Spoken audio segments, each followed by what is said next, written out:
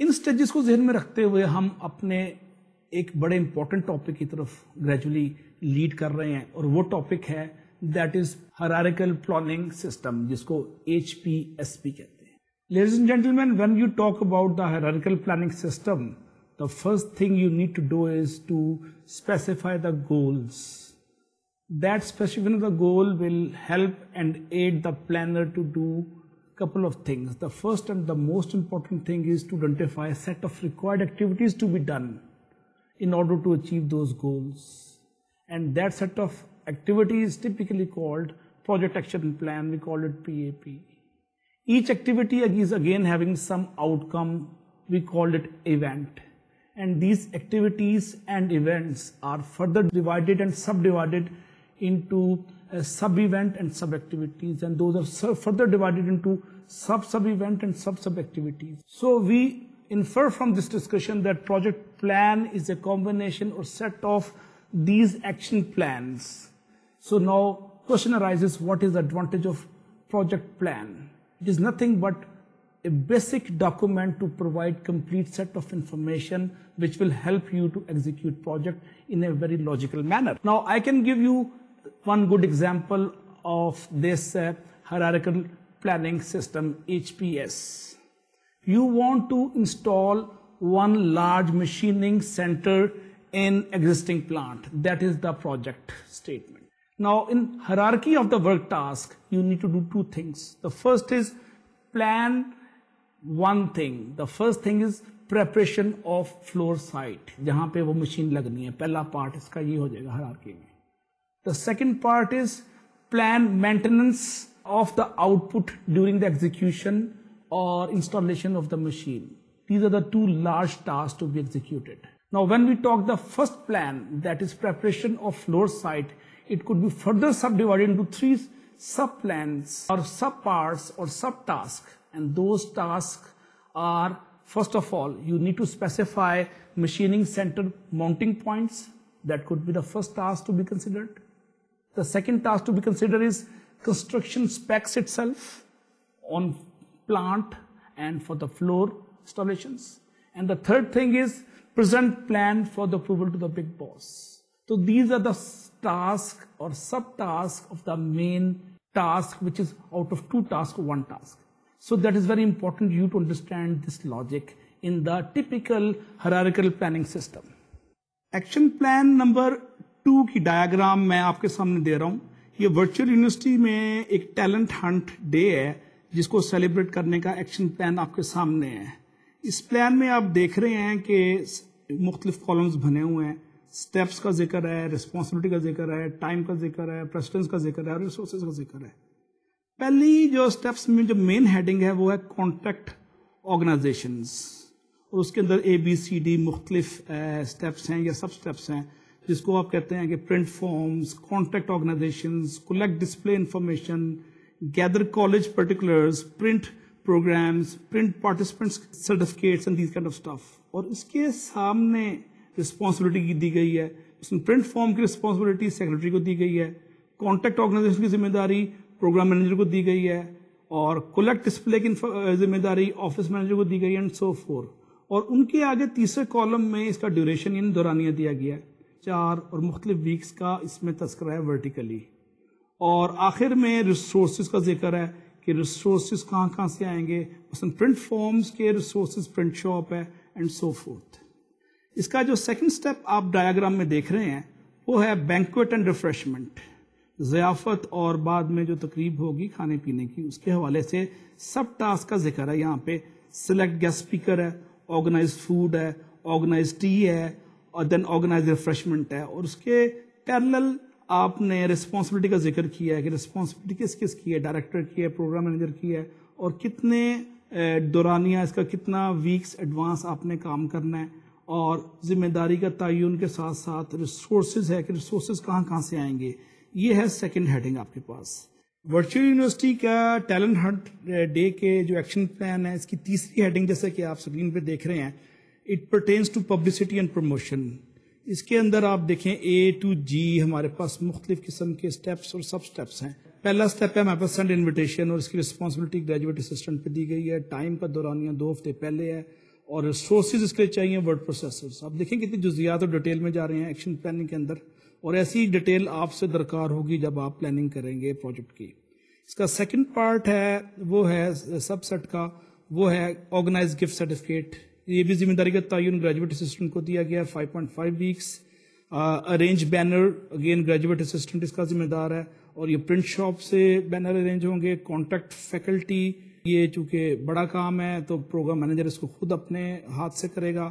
Advertise in the local newspaper, یہ secretary کا کام ہے. Class announcements and organize posters, اس کی ذمہ داریاں نیوز پیپر, رجسٹرار آفس اور پرنٹ شاپ سے ریسپیکٹیولی دی گئی ہیں. چوتھی جو ہیڈنگ ہے ایکشن پلان کی ورچوئل یونیورسٹی کے ٹیلنٹ ہنٹ ڈے کے پلان کے حوالے سے, جو پارشل ایکشن پلان ہے اس میں آخری اور چوتھی ہیڈنگ ہمارے پاس ہے فیسلٹیز کی. You need to arrange facility for event and that is sole responsibility of project manager, and then you also required to provide transport materials and that is the sole responsibility of office managers. اور اس کی resources اور precedence بھی آپ کو اس کے آگے نظر آ رہی ہے. یہ ہم نے دیکھ لیا سیکنڈ فگر. تیسری جو ہمارے پاس آ رہی ہے ٹی ڈائیگرام کی representation in the from HPS, وہ آتی ہے گزنتو چارٹ. گزنتو چارٹ بھی HPS کی ایک اچھی ریپرزنٹیشن ہے. ایک اٹالین سوشل سائنٹسٹ نے کے نام پہ اس کو رکھا گیا, اور اس میں فگر نمبر 3 میں آپ دیکھ رہے ہیں کہ ایک ٹپیکل گزنتو چارٹ بائی ٹوائے بس کی آگے ڈیٹیل دی گئی ہے, اس کی ہیرارکیز, اس کی مختلف سٹیپس اور سب سٹیپس ایٹ ویریس لیول کا اظہار یہاں پہ کیا گیا. اس فگر میں آپ دیکھ رہے ہیں کہ ٹاپ پہ ٹوائے بس جو ہے وہ اسمبل ہو کے پڑی ہے, اور اس کا انہوں نے نمبر دے دیا لیول 0 پہ, اور کیس لاٹ بھی دیا گیا آگے. اس کے نیچے اس کے 3 حصے ہیں, اور لیول 1 پہ آپ نے پیکنگ کیس رکھا.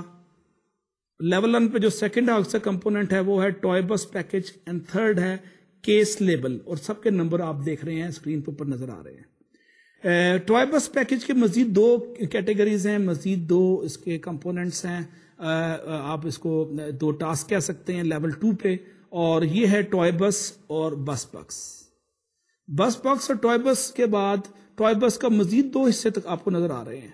یہ اسی طرح جو میں نے بھی آپ کو آج کی مثال میں دیا تھا کہ ایک مشیننگ کے اندر مشیننگ سینٹر میں آپ نے فلور پہ ایک نئی مشین ایڈ کرنی ہے, اس کے بھی 3-4 حصے میں نے آپ کو بتائے تھے. اسی طرح آپ دیکھیں اس کے مزید حصے ہو رہے ہیں. اب ویل ایکسل اور باڈی مزید آ رہی ہے اس میں. ویل ایکسل کے مزید 2 حصے ہیں, wheel and axle itself, اور ویل کے مزید 2 حصے کیے گئے ہیں, plastic die block and plastic powder, دونوں اس کو کور کر رہے ہیں. اب آپ لیفٹ ہینڈ سائڈ پہ ڈائیگرام کے آئیں تو باڈی, اور باڈی کے مزید 2 حصوں میں ڈیوائڈ کیا گیا ہے. خیال رہے کہ ان کی نمبرنگ میں کنسسٹنسی آپ کو نظر آ رہی ہے, 3000 3000 2000 2000 4000 کا مطلب ہے لیول 4 اینڈ سو فورتھ, 3000 کا مطلب ہے لیول 3 اینڈ سو فورتھ. تو پلاسٹک ڈائی بلو اور پلاسٹک پاؤڈر لیول 4 پہ نظر آ رہا ہے باڈی کے اندر. تو یہ گزنتو چارٹ ایک بڑا اچھا طریقہ ہے آپ کے پاس کسی پروجیکٹ اس کو مختلف حصوں میں, ایونٹس میں, ٹاسک میں ڈیوائڈ کر کے اس کو سب ڈیوائڈ کریں اور مطلوبہ نتائج حاصل کریں. یہ ایک بڑی اچھی مثال ہے HPS کی. اب چوتھی ڈائیگرام جو میرے پاس آ رہی ہے یہ ہے action plan for merger of 2 companies. The first company is Ajax Hardware اور سیکنڈ کمپنی ہے انسٹا کارپوریشن. اس کو دینے سے پہلے اس کے 2 حصے ہیں. پہلا حصہ ایک میمو پہ مشتمل ہے, اور میمو میں وضاحت کی گئی ہے ڈے کے حوالے سے کہ مختلف ڈیز پہ مرجر کے اس پروجیکٹ میں کون کون کیا کرے گا اور اس کی کیا کیا ذمہ داری ہیں. تو جیسا کہ آپ سکرین میں سلائیڈ نمبر 4 دیکھ رہے ہیں, اس میں ایک میمو ہے. میمو میں تمام کے تمام action plan for merger of Ajax hardware اور انسٹا کارپوریشن کا ڈیٹیل بصراحت وضاحت کی گئی ہے. سپٹمبر 24 سے سٹارٹ ہو رہے ہیں, دسمبر 3 تک جا رہے ہیں. تو آپ دیکھیں کہ میمو کی ہیڈنگ کیا ہے, to allow agencies to operate like a department of in state by April 1, 1996 we must do the following by the dates indicated. تو آپ دیکھ رہے ہیں طریقوں کی نشاندہی کی گئی ہے اس میمو میں, اور یہ میمو بیسس پرووائڈ کر رہا ہے ایکشن پلان کی پہلے سٹیج پہ, اور ہم اس کا سیکنڈ پارٹ کو بھی ابھی زیر بحث لائیں گے. تو آپ دیکھتے ہیں کہ سلائیڈ میں سپٹمبر 24 کو کیا سٹیپ پر کیا ایکشن ہوں گے. Ajax management to be advised of coming under in-state operation. The in-state sale department will begin selling Ajax consumer division production effective January 1, 1996. There will be two sales group, in-state and Ajax building group.